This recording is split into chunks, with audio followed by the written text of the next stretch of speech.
Testing, test.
Michael, shall we proceed? We should be good to go. Hello. Okay, so we're in the middle of the roll call. Should we continue, please? Oh, we're in the agenda, right? I'm like. Oh, yeah, and you were, Dan, you had a change to the agenda.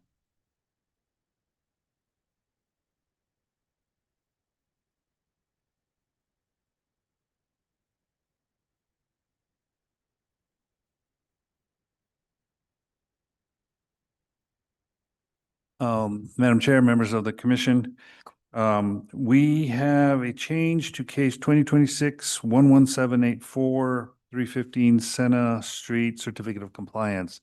The property did sell, and that means that the owner listed on the agenda is different. So instead of Friedman, Wilcom, Henry, and Winston LLC, no, I'm sorry, instead of the Olson Revocable Trust, it is now 315 Senna. That's the only change to the agenda. Okay, thank you. We'll note that. And also, we will not be having presentation from staff, from water. But it's going to be postponed to a different date. Thank you. Any other changes to the agenda by commissioners? If not, I'll entertain a motion. I make a motion to accept the minutes as so amended. Oh, sorry, accept the agenda as so amended. Second. Thank you. Roll call, please. Vice Chair Smith, Yes. Commissioner McGee, Yes. Commissioner Morondo, Yes. Commissioner Reland, Yes. Commissioner Capen, Yes. Commissioner McReynolds, Yes. Commissioner Barber. Yes. Madam Chair, the motion is passed. Thank you. There's no consent agenda, so we'll move on to the approval of the minutes. The first minutes are the December 18th, 2025 minutes. We addressed those at the last meeting, but I had indicated I hadn't voted, but it turned out I did vote because I was homesick, so I didn't run the meeting. So the minutes have now reflect that I did vote, and that so the amendment's withdrawn. So we need to vote on those. Any other changes to those minutes? If not, I'll entertain a motion. Second. Roll call, please. Vice Chair Smith, Commissioner McGee, Yes. Commissioner Morondo, Yes. Commissioner Reland, Yes. Commissioner Capen, Commissioner McReynolds, Yes. and Commissioner Barber. Yes. Madam Chair, the motion is passed. Thank you. And next we'll address the February 5th, 2026 minutes. Are there any changes to those minutes? If not, I'll entertain a motion. Motion to approve February 5th, 2026 minutes. Second. Roll call, please. Vice Chair Smith, Commissioner McGee, Yes. Commissioner Morondo, Yes. Commissioner Reland, Yes. Commissioner Capen, Commissioner McReynolds, Yes. and Commissioner Barber. Yes. Madam Chair, the motion is passed. Thank you. And the minutes, case number 2025-11386 have been postponed to April 2nd. So we'll now address case number 2025-11380, which is 1000, 1101, 1103 Surius Road Development Plan. Are there any changes to those findings of facts and conclusions of law? If not, I'll entertain a motion. Motion to approve? Second. Roll call, please. Vice Chair Smith, Commissioner McGee, Yes. Commissioner Morondo, Yes. Commissioner Reland, Yes.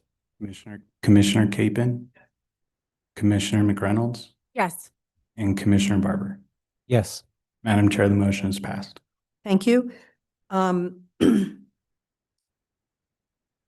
There's no old business, so we'll move to new business. And the first matter is case number 2025-11270, 875 Camino Don Emilio Family Transfer Subdivision.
Hello?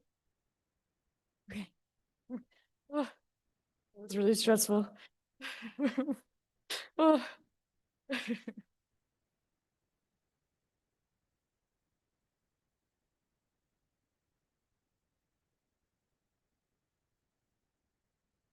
Yay, okay. Good evening, Chair Clow and Commissioners. Sorry about that delay. My name is Alexa Hempel, and I'm here to present staff's findings on case number 2025-11270, a family transfer subdivision at 875 Camino Don Emilio. The agent for this application is NM Land Solutions, and the applicant is Nancy Hoffman. The applicant is requesting approval of a family transfer subdivision to split an existing 4.59 acre lot into 3 lots, gifting the 2 new lots to her children. So as I just mentioned, the subdivision will create 2 new lots, which requires the case to be heard by the Planning Commission in accordance with section 14-3.7 F4 of the previous Land Development Code. This application applied under the previous code. It is of note, though, that the future residential development on the properties will need to be in conformance with the newly adopted code as amended. This property is zoned R1 and is located within annexation phase 3 of the city. The annexation phase 3 area has not been officially annexed yet, but is subject to the city land development jurisdictions due to the SPAZO ordinance, which is included in attachment D of your packet. So for some regional context, here's the property is approximated with a red star. And the area shaded in purple that's also outlined in yellow is the annexation phase 3 area that the city has the land development jurisdiction over. You can also see in this image the property's proximity to Alameda, Siler, and other roads. So this property is zoned R1 and will remain R1 through this subdivision. The future land use designation for this property is 1 dwelling unit per acre as well. After the subdivision, the residential development on the new lots will be subject to the new zoning standards for height, lot coverage, setbacks, etc., described in the new version of Chapter 14. And this property is within the Suburban Archaeological Review District, but no further review is required unless they have a utility plan that exceeds 550 linear feet. The property is currently served by well and septic and will remain on a shared well and individual septic system with the subdivision. Through the family transfer subdivision process, a lot served by well and septic may be a minimum of 1.25 acres. So the subdivision therefore proposes to create an approximately 2-acre lot for the current owner to retain, shown in red, and 2 1.25-acre lots for her children, shown in green and blue. The property is currently on and will remain on the well and septic systems, and this is due to the public infrastructure for water and sewer being over 300 feet away. The nearest water distribution line is approximately 2,000 feet away, and the nearest wastewater collection pipe is approximately 1,700 feet away. The 2 new lots will be accessed via an extension of the existing driveway off the private Camino Don Emilio Road. No new driveways will be created on Camino Don Emilio. The proposed driveway extension will be a 20-foot wide gravel drive with a hammerhead to facilitate emergency access and is shown in yellow. The existing driveway is shown in green. The subdivision plat will grant an easement for the 2 new lots to utilize the driveway as well. And the image on the slide there is the driveway as it exists today. So moving on to Camino Don Emilio as a street itself. As built, it does not conform to the city street standards listed in section 14-9.2. However, the current design was approved by the Extraterritorial Zoning Commission and the Santa Fe County Board of Commissioners as a cul-de-sac in 1999 and 2000 as part of the Echo Seco subdivision. This classification allowed the road to serve up to 30 dwelling units. With the creation of 2 additional lots here to become dwelling units in the future, Camino Don Emilio will remain under the 30 dwelling units that were permitted.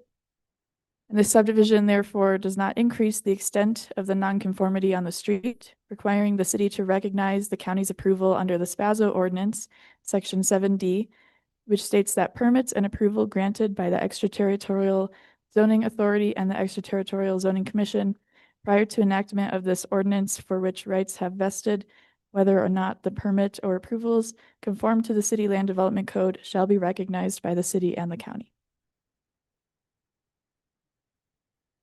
Next, moving on to terrain management and landscaping. There are man-made and natural 30% or greater slopes that will be disturbed with the driveway extension, but those are in conformance with what is allowed in the code. There's also a dry arroyo that will be routed into a culvert under the driveway. The driveway will be supported via retaining walls and cut and fill slopes, and the applicant will provide landscaping and irrigation plans at the time of building permits. Next, here are some photos of the property just to get acquainted.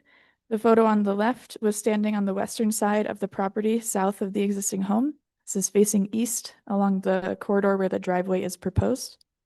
The middle image is facing the proposed lot 3, and the right image is facing the proposed lot 2. The applicant has satisfied the requirements for a pre-application meeting, early neighborhood notification meeting, and notice for public hearing. Approximately 6 members of the public attended their ENN, highlighting the following key points. They had concern over contributions to the maintenance of the private road and concern over potential future flooding if the arroyos on the property become disturbed. Staff found that the applicant had satisfied the subdivision approval criteria while also recognizing the additional requirement for family transfers that do not allow for the sale or lease of the land for 3 years after the date the transfer is legally made.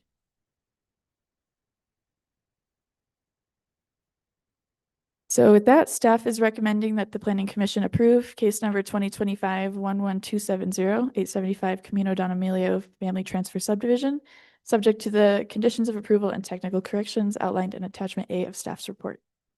And one motion will be required either to approve or deny.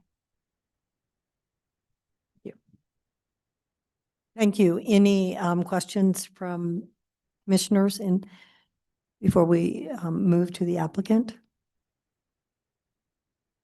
Okay, we'll go ahead and move to the applicant.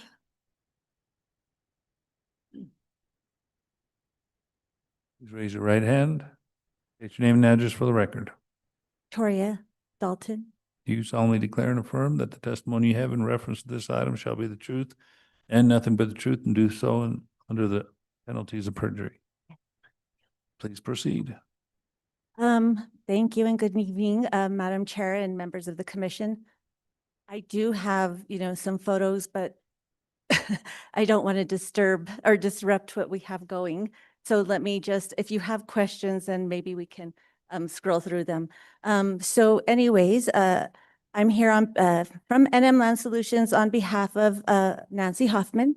And Ms. Hoffman has owned the property since 2019. She's at the point in her life where she's ready to have her children live next to her. And they're also eager to come back home and live next to their mom. I was going to say so I lost track. Also, just to respond to the ENN meeting we had, the applicant is in agreement to contribute to maintenance of the road. And they do have to exchange contact information to continue on that journey through construction. Other than that, I have discussed the conditions of approval with my clients, and we're in agreement, and I stand for questions. Thank you. Any questions? Okay, Commissioner Wheeland. Hi, thank you.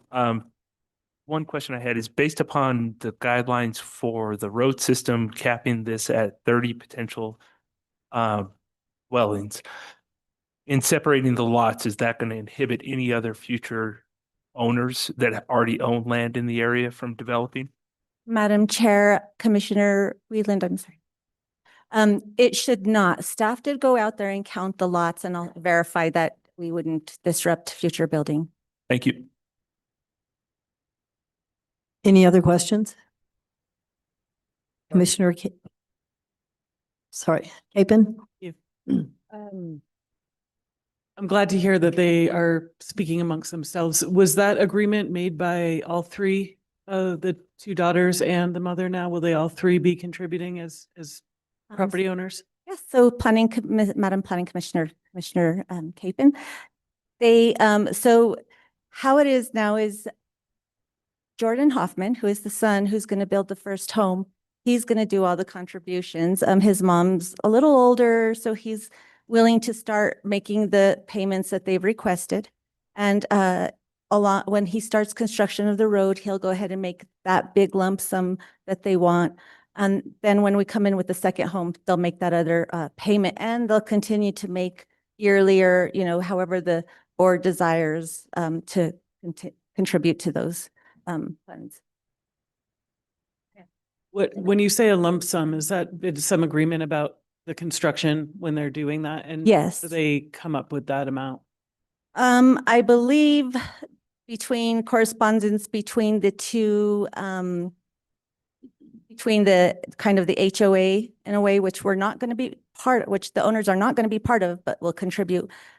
So kind of been between correspondence between them. So what it seemed like the agreement was, is that, have it here, that's an email. And I'm happy to share it and provide it to staff, but I'll go ahead and, just read from Jordan. He says, "I'm happy to pay the first 1,000 contribution when construction begins. Understanding that the amount would apply to the first of the 2 houses to be built later. The second amount contribution is intended to come when the second home breaks ground and traffic increases." And then he also says, "I'm happy to start covering the fee for the contribution for my mother's property as soon as the lot split is completed." Thank you. Commissioner Barber? Thank you, Madam Chair.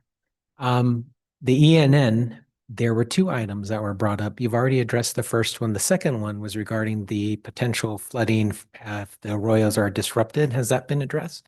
Yes, well, so the arroyos won't be disrupted. So there will be culverts placed in any dry arroyos. So, we do have an approved, not kind of a preliminary approved grading and drainage plan that's been reviewed by the city engineer to ensure that the proposed construction thus far meets and complies with the code and supports, supports the proper, the design of installing retaining walls to sorry about that, to prohibit, additional drainage from flowing or flooding. And as the condition, there is a condition that does say that additional retention ponds may be required during construction. So if indeed, it does turn out that there's some kind of flooding, we will have to come back in, amend plans and construct some retention ponds. Any other questions? Madam Chair. Yes. Commissioner Morondo? Just one for the applicant. So my understanding would be the retaining walls and the culvert are shown to be needed for this, but essentially they're going to be submitting engineered drawings for the permit. And that would confirm essentially what you're talking about. It's not as if you're going to build it and find out what happens. I'm just kind of correcting it because it was starting to sound that way. Madam Chair, members of the commission, you're absolutely correct. Thank you for that clarification. Any other questions? Not, I'll entertain a motion. Motion to approve. Wait a second, wait. Public comment, thank you. I always leave that out. Is there anyone here from the public that would like to comment on this application? If so, please come forward. Is there anyone on Zoom that wants to comment on this? Madam Chair, the Zoom room is empty. Okay, so we'll close the public comment portion of this case, and then we'll move towards a motion. Madam Chair, I'll move to approve case 2025-11-270, 875 Camino Don Emilio Family Transfer Subdivision. Subject to the conditions of approval and technical corrections outlined in attachment A of staff's report. Roll call, please. Vice Chair Smith, Commissioner McGee, Yes. Commissioner Morondo, Yes. Commissioner Reland, Yes. Commissioner Capen, Yes. Commissioner McReynolds, Yes. and Commissioner Barber. Yes. Madam Chair, the motion is passed. Thank you. Thank you. Good evening. Okay, now we'll move to case number 2026-11784. 1350 Senna Street, Certificate of Compliance.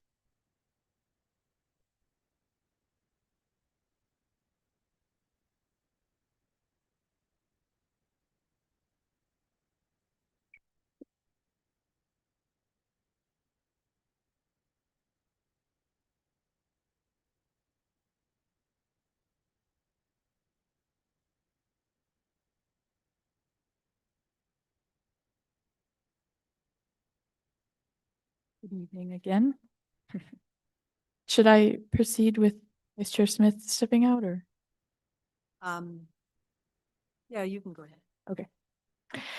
I'm here again tonight to present staff's findings on case number 2026-11784, a certificate of compliance at 315 Senna Street. Again, my name is Alexa Hempel. I'm a senior planner for the land use department and the case planner for this project. The agent is Charlie Henry, and the applicant was the Christopher Alden Olson Revocable Trust. However, the ownership has recently changed to 315 Senna Street LLC, and the new owners have requested to maintain this application. Documentation of the ownership change and an amended certificate of compliance letter can be found in the newly added attachment D to the staff report. The applicant is requesting approval of a certificate of compliance per SFCC 14-2.1 E6 B, sorry, that was Roman numerals, of the new code for a lot that is non-compliant with the city subdivision review requirements. So first, as a quick overview, this lot was created in 1929. In 1981 and in 1983, while under common ownership, the lot lines between 315 Senna Street and 727 Gomez Road were adjusted without city approvals. The current owner now wishes to correct that by seeking a certificate of compliance to certify the lot as adjusted as a legal lot of record. The image on the right approximates the lot as adjusted. The property has one home and one accessory dwelling unit. Here's a zoomed out image of where the property is for reference. It is within the Don Gaspar Area Historic District just outside of downtown. So with that quick overview, I'll now run through more of a history of the property and explain why a certificate of compliance is needed. So to begin, the lot was created in 1929 as Lot 5 on the Frank Andrews subdivision. The subdivision was established prior to the adoption of the city code, and it was recorded with the Santa Fe County Clerk, therefore establishing all lots depicted as legal lots of record. The lot was bought and sold as depicted until 1957, when the Beard family purchased lots 4, 5, and 10 of the subdivision. There's 4 with the blue star, 5 with the other blue star, and 10 with the third blue star. So while under common ownership, the Beards altered the lot lines between lots 5 and 10 in 1981 and in 1983. These dates are after the adoption of the Land Development Code, so city approval should have been sought. Since they did not get city approval on the plots, both lots 5 and 10 are no longer considered legal lots of record. The image on the left shows the lot line adjustment done in 1981, which essentially cuts a square out of the northeast corner of lot 5 and gives it to lot 10. Then in 1983, they added back an approximately 5 by 20 foot area to lot 5 adjacent to the garage, which is now an ADU, and leased it to lot 10. The lease was created to last 99 years with the option to renew. So to help visually understand this, here are some animations again. So there's the green line on the left image shows the original lot line. And then in 1981, they did this. And then in 1983, you can see on the right now, we're on the right image. They moved that lot line over and created that fuzzy area in the middle, which is the lease area. So a certificate of compliance for this case must be approved by the Planning Commission per SFCC section 14-2.1 EI6B, which states that the Planning Commission may approve a certificate of compliance for a lot or contiguous lots that have been created in violation of the procedural requirements of this section if it determines that the lots comply with all other applicable standards of Chapter 14, or it imposes conditions of approval necessary to ensure such compliance. Upon meeting any conditions of approval and recordation of the certificate of compliance, the lots shall be legal lots of record. Since this clause invokes compliance with Chapter 14, I'll now dive into the zoning criteria for this lot. So the property is zoned R21, which means residential 21 dwelling units per acre. In R21 districts, the minimum lot size is 3,000 square foot, and this lot exceeds that at just over 4,000 square foot. The maximum height allowed is 26 feet, and this home currently is roughly 13 feet. The lot coverage can go up to 55% when private open space is provided, which this lot meets. And finally, the street setback of 7 feet has been met, as well as some of the rear and side setbacks. There are, however, 3 instances in which the minimum setbacks have not been met. However, the structures that encroach into the setbacks were constructed in 1947, which is prior to the establishment of setback regulations, so they are therefore considered legal nonconforming. A legal nonconforming structure is a structure that was lawfully constructed but fails to conform to the standards of Chapter 14 for structures, such as restrictions on required yards, as a consequence of adoption of or amendments to Chapter 14. Structures that fall into this category may be maintained, but shall not be enlarged or altered in a way that increase the degree or extent of its nonconformity. In this case, some of the setbacks shown in red in the image on the slide are legal nonconforming and will not be altered by this certificate of compliance. The lot lines that are being adjusted are shown as green solid lines in the image and will maintain the required 15-foot rear setback. The 5-foot side setback from the current ADU will be maintained through the lease area that is owned by Lot 5, 315 Senna Street, as previously mentioned. I'd also like to note that the lease area has a binding agreement with provisions that restrict development by either property unless in conformance with Chapter 14 standards as amended. This agreement can be found in Attachment B of the staff report. The applicant was not required to host an early neighborhood notification meeting, and there are no approval criteria for certificates of compliance. So with that, staff recommends that the Planning Commission approve case number 2026-11784, 315 Senna Street, to create a legal lot of record. One motion will be required either to approve or deny case number 2026-11784, 315 Senna Street, certificate of compliance. Thank you. Thank you. Any questions before we move to the applicant? Okay, now we'll move to the applicant. Please state your name and address for the record. Charles Henry, 150 Washington Avenue, Suite 207, Santa Fe, New Mexico. Do you solemnly declare and affirm that the testimony you have in reference to this item shall be the truth, nothing but the truth, and do so under the penalties of perjury? Do. Please proceed. Commissioners, staff did a great presentation. If there's any questions, happy to answer those on your phone. Thank you. Any questions? Okay, then if not, do we have a motion? Motion to approve case number 2026-11784, 315 Senna Street, certificate of compliance. Second. All right, Vice Chair Smith. Commissioner McGee, Yes. Commissioner Morondo, Yes. Commissioner Reland, Yes. Commissioner Capen, Yes. Commissioner McReynolds, Yes. and Commissioner Barber. Yes. Madam Chair, the motion is passed. Thank you. Okay, next we'll move to staff communications. Are there any communications from staff? We just have one, and I do have a plat, or actually it's probably a plat and a development plan for signature for you and the secretary.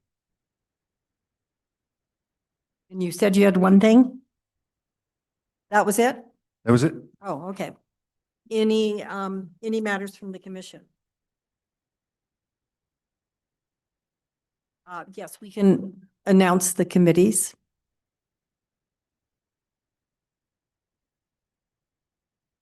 So, we are forming, 2 committees one to address the general plan and the other to address, the land development code.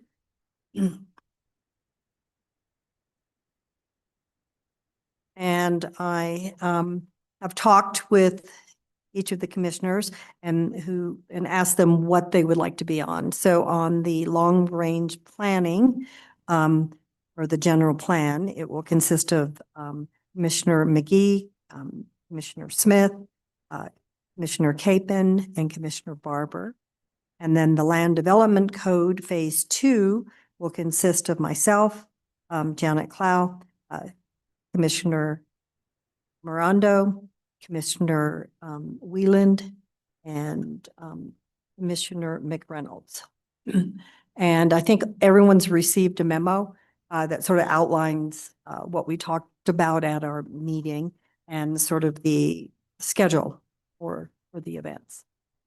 Yes, Heather. Thank you to everybody for volunteering for this. It's really important work. I'd just like to clarify in the general plan update, we are looking at the springtime, well, probably late spring, early summer, at an adoption of the general plan document itself. And then just to understand the time commitment, we are also going to be creating an implementation plan. And that's where the rubber hits the road. That's where we're going to decide where the city should be making investments and what are the things that we need to do. For instance, update the parks plan or update, other plans or priorities associated with capital improvements, what have you. So just wanted to let you know that it will not just be the general plan, but and also the implementation plan, and we'll be doing that through the fall. And the general plan is being written now, is that correct? Yes, that's correct, Chair. Commissioner McGee? When should we find out about the meetings that we should be attending? Like, are there any occurring right now that should be on our calendars? Chair Clow, Member McGee or Commissioner McGee, sorry, use board.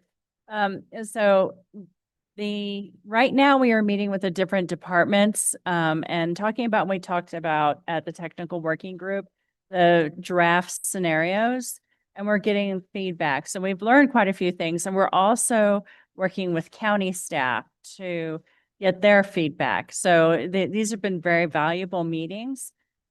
So that would help to inform what we will bring back to the technical working group and eventually the public as well. We'll have some public engagement in the summer regarding the scenario frameworks and the priorities. And then in the fall, we'll probably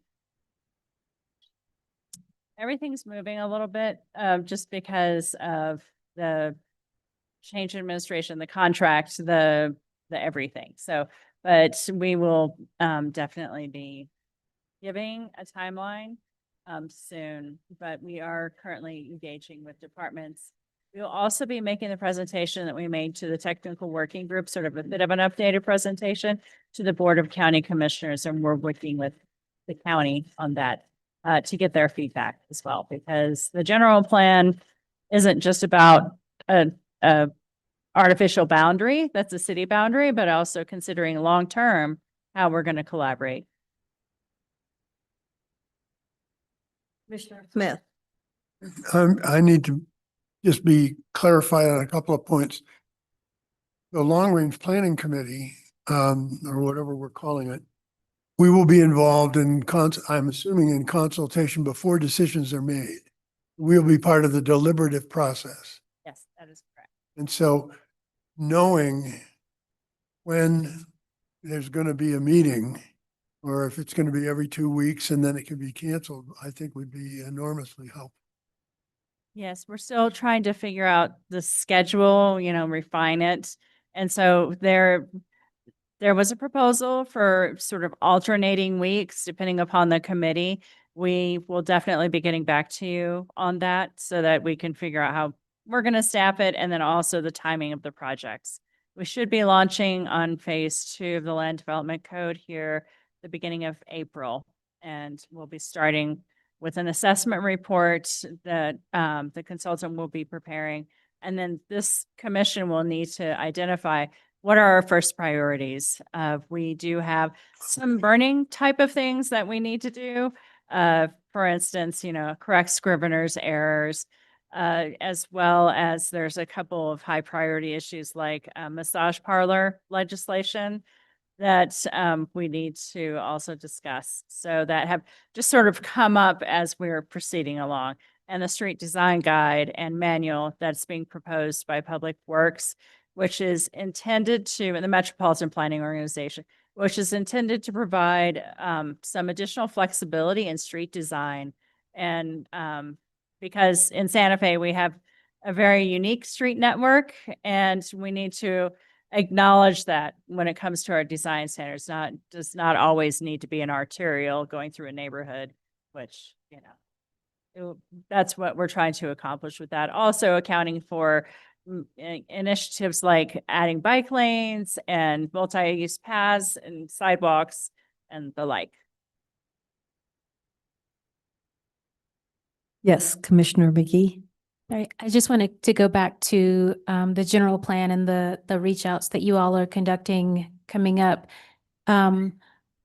As you engage other stakeholders, are those meetings that the Planning Commission committee facilitating, like the general plan updates, will be invited to or be able to attend? Or would you prefer that we stay within a structured, I don't know, Planning Commission approval? Do you know what I'm saying? Like, are we allowed to attend those?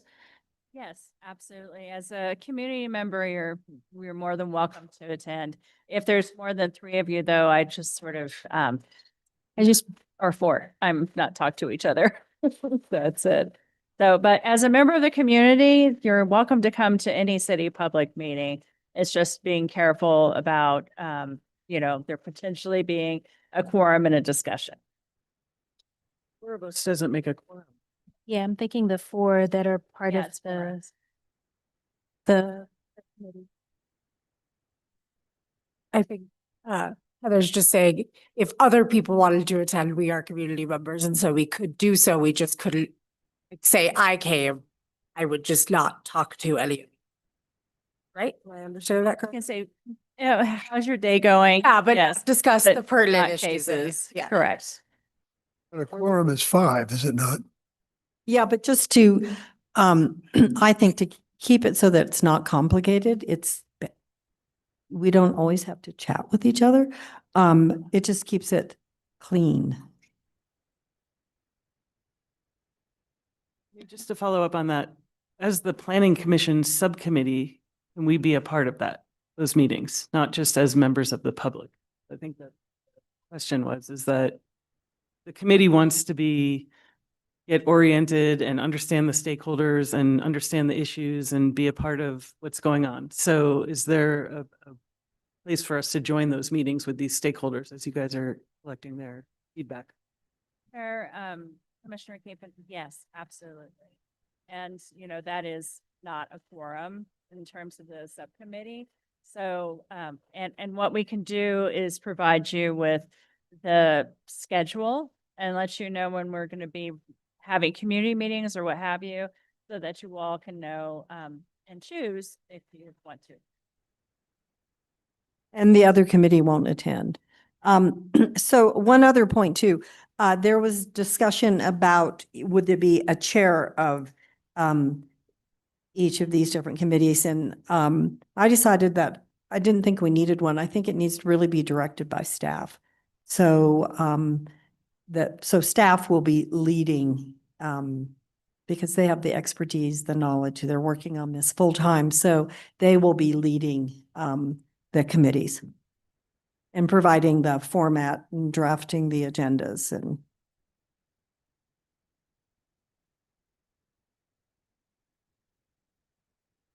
Once again, thank you for volunteering, and we'll be in touch soon about next steps. And anything else from the commission? Yes, Commissioner Smith. Wanted to check on noting that we're not getting a report on water tonight. Just how we make this a regular thing and get the information, or is that now going to be done by these committees? Or because I think there's a general consensus on the commission that we want to be briefed on a regular basis about things that are going on in the city that are not the code of the plan. And it hasn't been happening. And that's, I don't mean that as a critique. You guys are busier than hell. I know that. But I just would like to know what our expectations should be about getting those kinds of reports. Chair, Commissioner Smith, certainly the water briefing today was intended to be one of those discussions. Dan and I were just actually talking about other study session items that we need to do. And one of his suggestion was to talk about conditions and how conditions, what conditions are legal or what conditions can be unclear to staff. Just giving you examples of if you're having to create conditions on the fly, then this is how you do it. So, but we still have to collaborate with the city attorney's office on that. But yes, and if there are topics that you want us to investigate or an expert you want us to bring to discuss different items and you want us to schedule something, please, we can't think of everything. So we certainly would be happy to get input. We should probably go through the chair when we're doing that, so you don't have 9 people yapping at you all the time. Is that okay with you? Just email me. Yeah, you can just email. It's fine. It's fine. Commissioner McGee. I just wanted to mention one that I think we've requested in the past, and that's just an overview from the Parks Department, helping us to understand what is required, like what are things that we could be asking for as we're evaluating a development request? What are some things that are really difficult for the city that we might want to hesitate before asking for, et cetera? Like even, I know we can probably all search this out, but I think it would be helpful to know as a committee, even like, what are we trying to build from a parks perspective in the city in general? So, I mean, if we could get a report from Melissa, I think that would be great. Yes, Chair Commissioner McGee, yes, we definitely will do that. And it's interesting because we were having our general plan meeting. And one of the challenges is that we have more parks than the city of Albuquerque does. And it's really hard to maintain them. And so the general plan might offer an opportunity to rethink our parks as spaces that just is not green.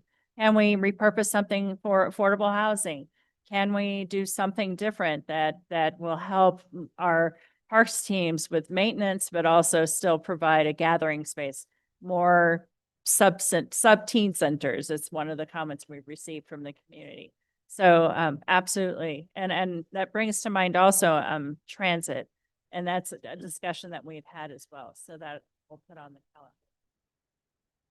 You know, another topic that I think could be very helpful, and it would probably be legal that would be presenting it, is if staff is making a recommendation on a project that it meets the criteria, but maybe the commission or some on the commission feels that it doesn't comport with the surrounding neighborhood, or it, even though if it, you know, if it meets criteria, and then there's this sort of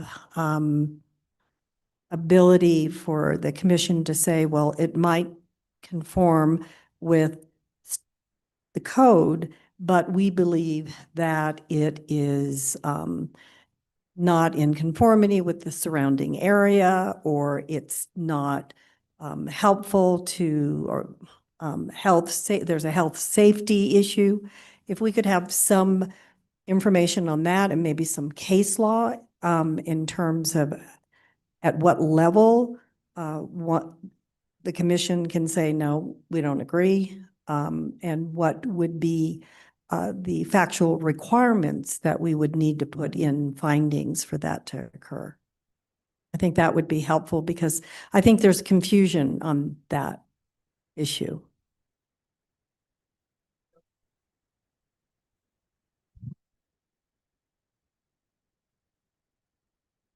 Sort of those vague code statements that you read it and you go, what does this mean? And that speaks to how we probably need to improve that with phase. Yes, absolutely. But in the meantime, in the we'll meantime. work- We'll do something. We'll have a discussion on that. Okay, because that could be really helpful.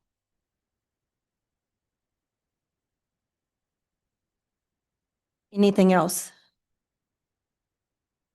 If not, we'll go ahead and adjourn. No. Damn, that's pretty